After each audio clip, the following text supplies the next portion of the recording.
O te mua no whatalo whātu ma le awa tele ma le whaalalo le whaafonga tā puai. Ai mai se fo i o le sila mai mua a Samoa i so se tafa o le raulangi.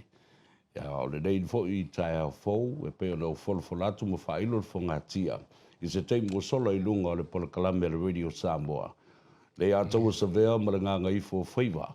Ia whapena fo i le tānua awa i yasto na i o lava yaso. Sa o folai i aise tai au.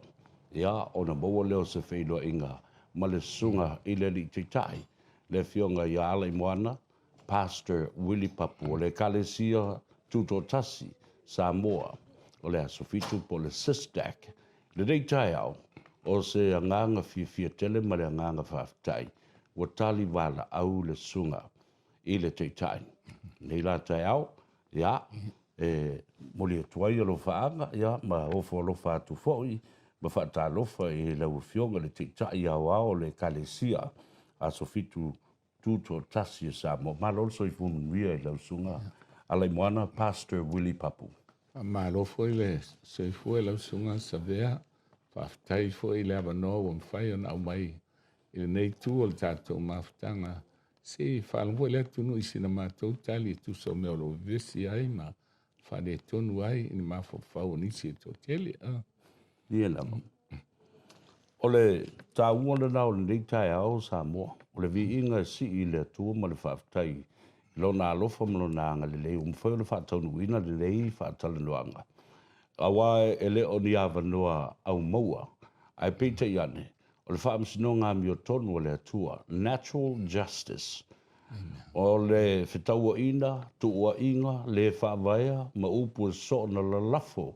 I lunga o penga ta whailangi a misa fo i o whaasala launga. Ia ua tauleanga ina i le tamali anga o le ekalesia. E maisa o le fionga le i le Taitai au au o le ekalesia. Le ngata i Samoa. A o le langi a toa. O ha maila o fionga. Lo manuia le whaftai. Lo whamalea leo le atua. Whaftai foi o lo manuia le sunga mane. Man tōpuro kalama.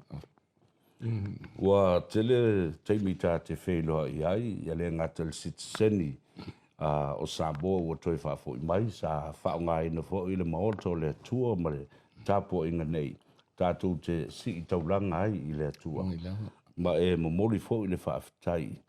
Ia ona o le tau mawhainga le tā whatolu, a maiso le whono whautua, o le mawhtanga whaiwhi au so whatas. Ia whapea fo i ia le Pacific Leaders Forum. Whawhitai le nā wahenga sa tātou awai. Moi lawa, whawhitai la foi lawa nona. O mau e nā mawhtanga. Ua le pōsa lilo e whasalaunga ma meo lo o tua ina ai le kalesia i le taimi ma le taimi. Ona e mafua mai, o le mawhtanga whai pea i le vāno nofo le kalesia. Male whalapu pitonga Samoa, po le Samoa National Provident Fund. Mai, o manatu ai, o le whaamumui lavo le nei Polakalama. E apa tu fo i le e kalesia, ina ia whaamanino fo i lau tau pito la au. E manino ai fo i le mai moa ma le sila le tunu, ma lana whaafonga anga. O le memoni, whamata wala ngā tau ea ona te tau o le tali mai le kalesia ma whaamalama lau tau pito la au. O te loa o se amanoa tā ua nei wa o tele lavo teimi na o tala whea vea i lava. Ia ai le se amanoa e watua isi na mātou tali e tu sa o lea tū langa. O le lave tasi o lo tupu. Pe i wa a vea tātou lotu. Ma mea wa whe ese i ai ma whalea ngai lesi. Pa te o le mea mo ia ele i maliu se lotu mo se si o tātou na o Iesu Keriso na maliu. Ana whaila o mei e tū mai i se lotu a la tau ia e whaleanga mai. O i ele Taitai la whai e la tau i si mea. Ia e peitai o na wa tilo a tangata i laso nei lana lotu. Ia na whaleanga i fuale o lisi lotu. Ai tu sa o mā tātou o lai tau mawhai le kalesia ia tina ia se mea mo lumana i o la tau ngā ruanga ia. Whapea nā fo i la mātou ia. sa whainga tāle tau whainga mai, e ona I tangata whātau ia ke povi po ai ngoa ia o pai e whātau le o tele. E o tele fo I tāla e whai ai. Ia ona mana tulua lea o le kalesia ma le fono au au. O la o tele mea mau maututu a le kalesia. E a pe a whaongai mea e se kiu ai le lone whai makole aro. Ai whau se pisinisi. Ina ia mawhaina fisosoani le. Nanga mātou fwoi ngā luenga. Ia pe o le mele ana mafuaina whai lea le mea o tele asset. Ia o la lawe whātau me le o tele na I alo ma whanau. Dilo. O ai tolu lava mafito I tolu ele va ai o metro tino le kalesia, o ana pisinisi, o atinae, matulanga whapena. Ai se komiti whafoe la tau te tanga insilsila I atinae a le kalesia. O le kalesia pe e tolu ona levels. O le level mua lava e ta o le level al komiti au au. O komiti au au lea e tolu a e o lo taitaia. Pe o au taitai fono. Ai elo na whaileu tusi, ia e whailang tiu tupe. Ia o la tūla ia ai eni me tūla e talanoa. O na kō lole al fono a level ona lua. O level ona lua la o taitai matanga ruenga. Ia tunu uma ia I le kalesia pe o Amerika, Australia, Samoa, Tutuila, Hawaii. Ia o lo ia la matanga ruenga e lua sfun ma le lua matanga ruenga. Ia ola tu taitai la I level ona lua le e fono. Ma pasia ia me fai. Pe I foi la al prokalama lea e fai nei. Ia na ia le o le whamoemoena la tam whaisisi au wala. Wa laval tamau ai ngai mea tau aseta. Ai whanga aseta mal polonga nai whanau le wal tele tau whatau na mea suai se mea tina e ngā ruena. Ia pēl mea na mafua ai lea. Fuanga. Lea la wa e sau no le tulanga o le whatulu. Langa ina o puleanga.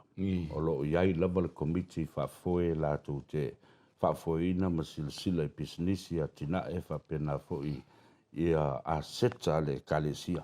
O ai le pule muli muli a watu li whatununga o le awhatino mata o pule.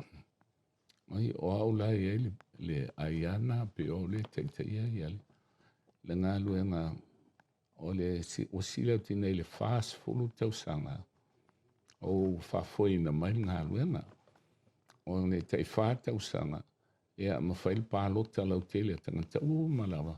E usufono na fili ai po ai le ataitai le kalesia mo le sfata usanga ia ua nei po le fasul tolu nei fasul fata usanga e fuli al palo tai atao ia o te mantau fo ia o ile tu pe a filia te ai se fina ngalo ia au te sia le o tel tonu lava ia a fai e fuli palo tao ia te o lo mi al fina ngalo na le tua ele umalo taimi o lo ngalo pea ia e fina fo ia ni si a volte tau foi fuana palota ia fa tele ai o le palota e tau mai ia tau o to e filfilia o ele tua molis fata usana a le se palota o tele te ia se lotu ele ma faino o te ia au no ma se mea o te lo ai o fina ngalo le o le tua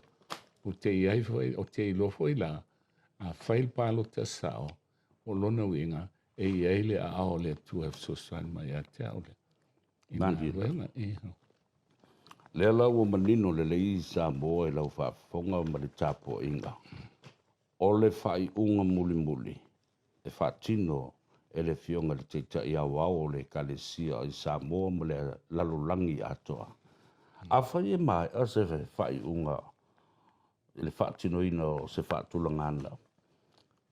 E alanga tau ona sila fia e tangata lotu uma o le kalesia ia se whai unga ua whaatino.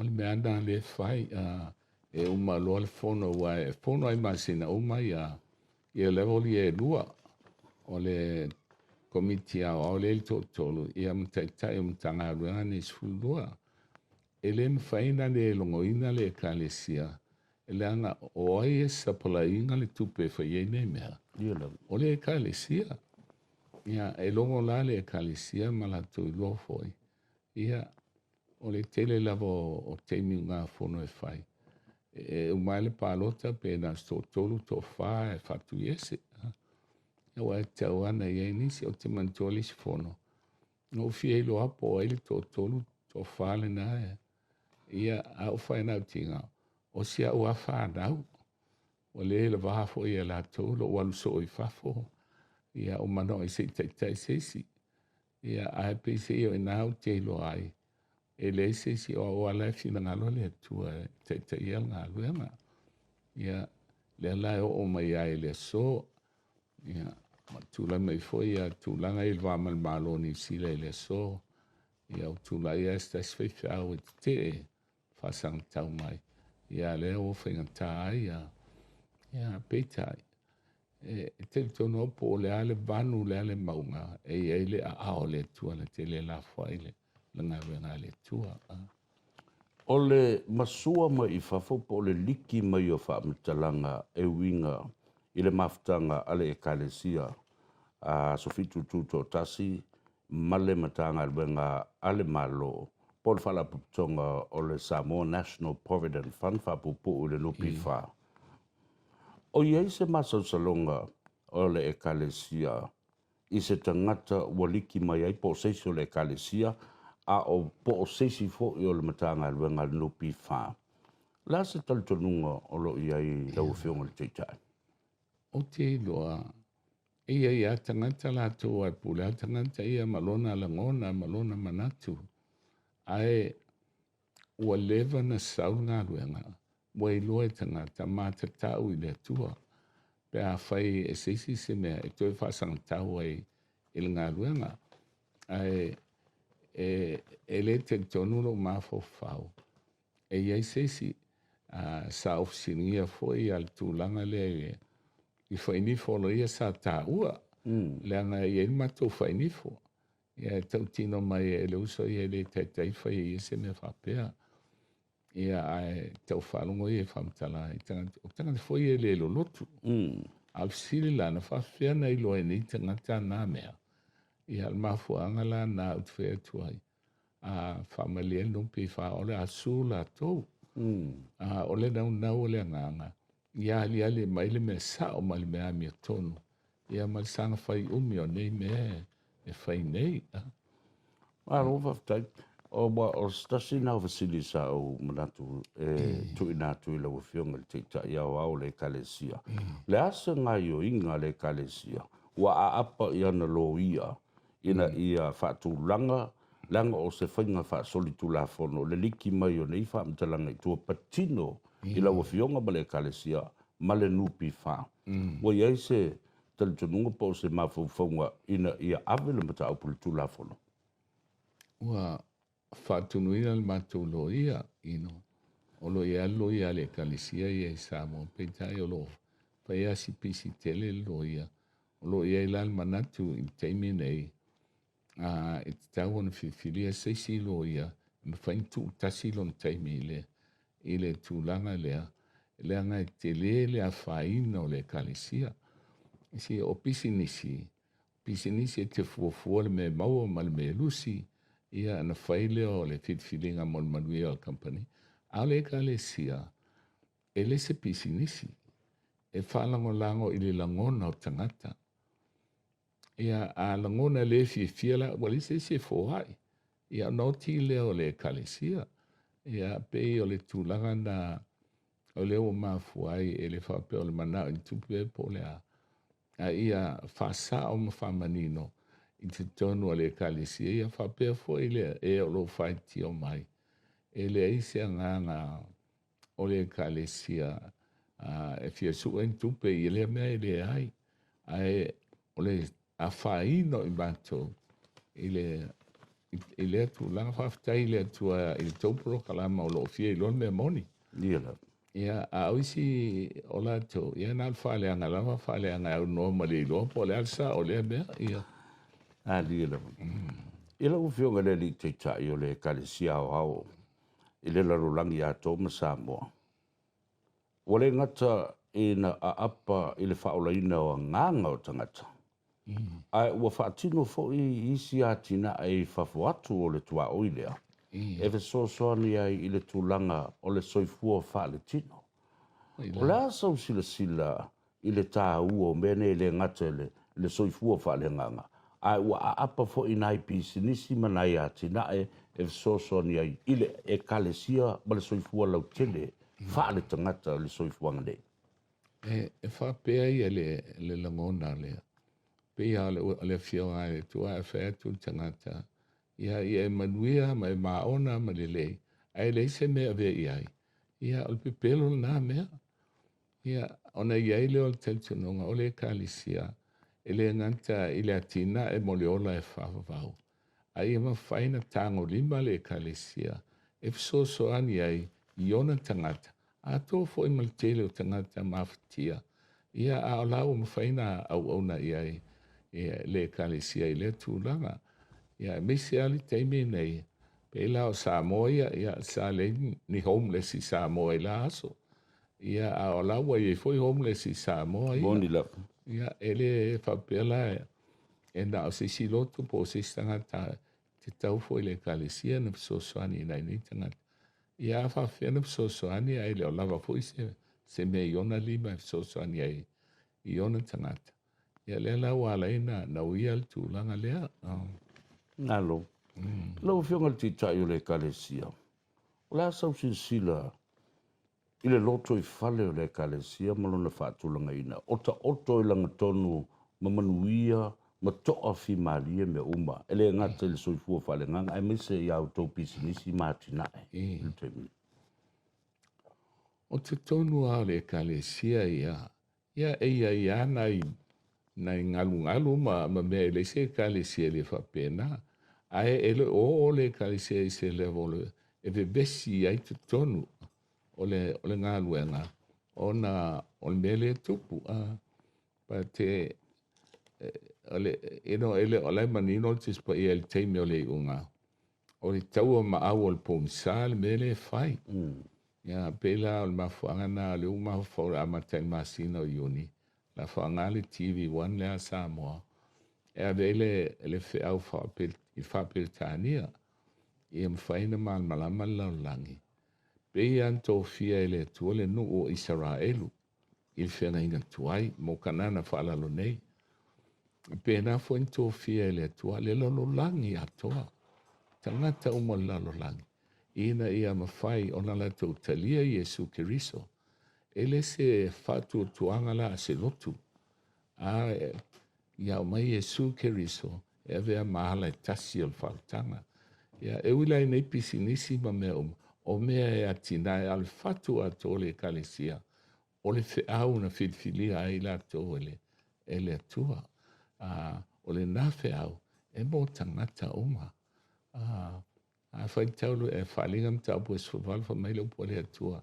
Angilu na whalea lo nu ue i o tau o ese. O ese mai Papelonia. O ailo na nuu. No na nuu lai tausi leo sa, no na nuu lai le lalolangi atoa. Ese atua. Ai o ese mai. Ai ustai le atua. Nila. O le kalesia na le atua. O le lalolangi atoa. Mawhana o te whiwhia tele iswhewhiau lea o Billy Graham. O Billy Graham ele se asofitu. Ai a whanongo e lau ngā Billy Graham. E sau ia wau mai e tangata uputu. E sui el sa pati o le atua. Al sa pati ai o le atua le asofitu mai la amtanga. Oi nis tangata i whawhatu o le kalesia. O lo fai le kalesia tuto tasi o le asofitu Samoa mo lato fili wala iona mafua le tele o isi fo itua inga le whawaya ma fai mai le kalesia ma tulangolo ipis nisi mana atina. Ia o tile ta ua fua au le lau tele o tangata ia sa o loto al tangata ia. A vai foi e pea o na po Yesu o lona ia anu. O na ia tangata ia a fai mai e Yesu. E so o au tau ta maha o ti Apollo. O le pepelo ai ma la mtanga ma le fa pe na foi o tau. Ia a o fai fe au pole au fresaio. Mai o tau papa e mai pe o papa e o tu mau fafo. A tu tonu e le hanga whai aloto. Ia, o le mea le tupu i te mei, a le futo i tupu i le so, ina. E a leina tele le vevesi wha pēnei. E ma whai e sau noa, e tusa mo le fōa i, ma le mea lofa le kalesia na tu ina tu le sunga la uli, ma le vaenga e tō lua se fulu. Pei ua ma i te ai le tele o mea, ua sau noa ai le teitai o le tua ngai. Whapea, e le wha maoni, e pe pelo lea whainga ua whai ma tua i ai. E te pi o i lea ngai o inga ua whatino. O lea sau noa ngā alau fionga. A o le nganga fo ina whatino e fōa ina. Well, o le mālo ia, o le porkiki, ai o le fono le ana whai e le kalisi, ai le tūlai mai mea ia. Na whiwhia o laua ia e le whale fono o le HRPP ia. Awa sa mātou so sani fo i mea na mana o ai le HRPP ia. E o ai le whale sa o le o tui leipa, na we fo il mātou mea lofa. Ia i loa le whapito so mātou lofa i se lotu poni. Ai o laua i ele la tau whale e whai ala tau fono. Ia na ele o manatu. Ele lei. Ai whai statou mea, e si whai e fo i se whale ole. Ole fast ia. Ia, ai te i mātou. O tūla i mai le vevesi lea na vevesi. Ia, na fono leo le ekalesia. Ai ele manatu. A whai e toi tā ofi i el mea pe ave seisi mea ai tu seisi mea. Wa au ai la mātou le porkiki le whai. Pau an mātou wa ai ia.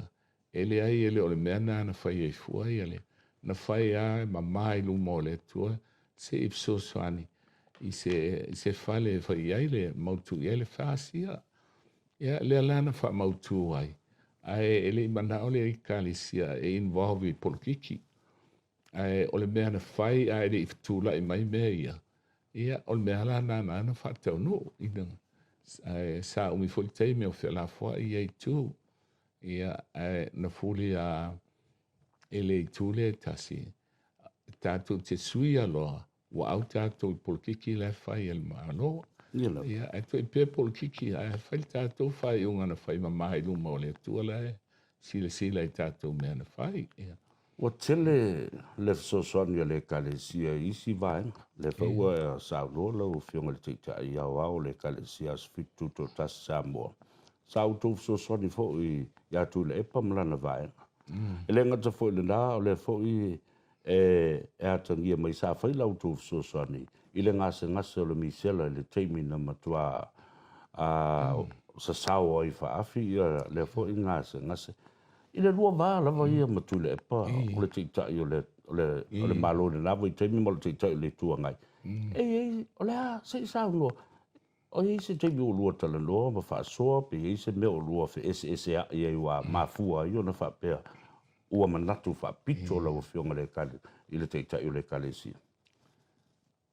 O te alofa i atu i le epa. Mai sa tau e a tau i ele lona tula i mai lona taimi.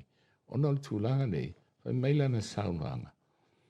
O le mele ese el sapati. O le atau si atua Samoa sapati las frei le tau le sa. Tau si uma me lua. Tau e lo loto, o le tangata e le whapito i se lotu. E tu ai ai le saulo tonga i le tunu. Fili al tangata ia po fefi lotu ai. Sa tu foi la lago malo si a te ai me mana mi ai. Pe foi la lana falsa ia. Na ve el man tu foi me alo. E tau tu ai.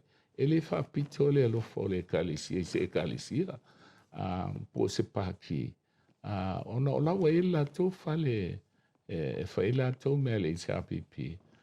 Ia ai. Se e sina so ani le si tu ina ia palengi ai la tu me fai ia. Ia le ala valana tu mau ai ala ngona e na o fule tu ina e lango na le si tu ai mai ala tu o la lo le sol. Ia ono tangi le mo ia. Na te le lo o le tu o le ufa sang tau iai. O le tu ala na te avesea ia. Awa o le pole na o tau tala i le ea. O le whiau na mai e le angpa ia ia te au. Ua fuatia lo malo. Ma ua masangia. O tu inati ia me taim persia. Ia o me taim persia. O me tai. E mawalalo le tu o lona whatusa le tu ispa i e waloanga. O lona winga. E tu lai mai me tai. E taitai e le tu vai. Le sa tai la tai e ta liu le me tai. Te meo tanielu. A o ku le sa le a le persia. Ai umane le taua. Ele ai wa malo ku le sa. A o ku le sa. Se lau lima sful tau sanga. Ele I whanau mai. Ai folfola ele atua matau. O tangata ingo ia ku le sa. E tula I mani whai to ila loina Papelonia. Lea lana ma foi tula I mai ku resa ia. Faulo ia le malu o le tua Ierusalema. Ia la. Ia peo le tulanga lea. Ta ua I o le whaafonga mai o le tunu. Waile ngata le whaale tino o le maa talandoanga ma le fionga le Taitai. Ma le sunga le whaafenga ingo le kalesia Samoa tuto tas. Ai, olo o watu I fo I na manai whaata I ta inga o sa wali le tuspa I ma le fionga pa ia le tua. Metaphoric comparison e peona valo ia le whaapa uina o le whainga malo tu le palewa wa sa vlo iai. Ai, I le teimile nei. Sa u Samoa, sa u whaatal noina fo le teitei whono o le nupi wha. Sa momoli mai o na lo whaanga momomo o nga le lei. O le wha la tau whaasanga e su tangata nei la tau te whaia le melea. O le whaamasua mai o whaamatalanga e patino I le e kalesia. Whaapea fo le kon kalate sa u tau seinia male nupi wha. O a mai a se tamapisi nisi le kalesia. O saunga le mu, mata otre langa tonu. Ma le lei, ina I awane popole le to tele o tangata. Ia. Ele ai ase o la esi fia le ele sunga e panoa. O e nau sina tama I beale I Samoa. Alai e o I Samoa ia. Ele I whaanga tele o isi a setala ia ele. Ale kalesia. Ai a whai iei se me whale tonu. Ele ngantai Samoa, Amerika, Australia, New Zealand. O te ilua e la tala pore afa piliona se tale kalisia. Ele se mea whingatala e le kalisia na whaile mele an tutongi mai whafo I le hotel lia. E loa lai panoa ele se me pole fua ia. I vana ai no fielo po ai ale mafua I nei mea se I whasao ma malama tangata. Ele ni mea whapito pe o sisi tuna whai ai. Po sori ele tu la fono. Sori ele tu la fono. Ele ai. Ano, waftai. O le ua whaifuifui le ta talandoanga. Ai e ilo o talitununga. E tā ua fo I lau saunoanga le mamalu le kalesia ma tangata lotu. Ina ia toa fila e mu, ia ma toa fo le tai. Awane I popole vale I tūlanga o meolo o aluatu le ala, la tulunga o le upenga ta whailangi, ia ma wha ia ai le tamari anga o le kalesia. Sau noa wha la I au wātanga ta lotu o le kalesia.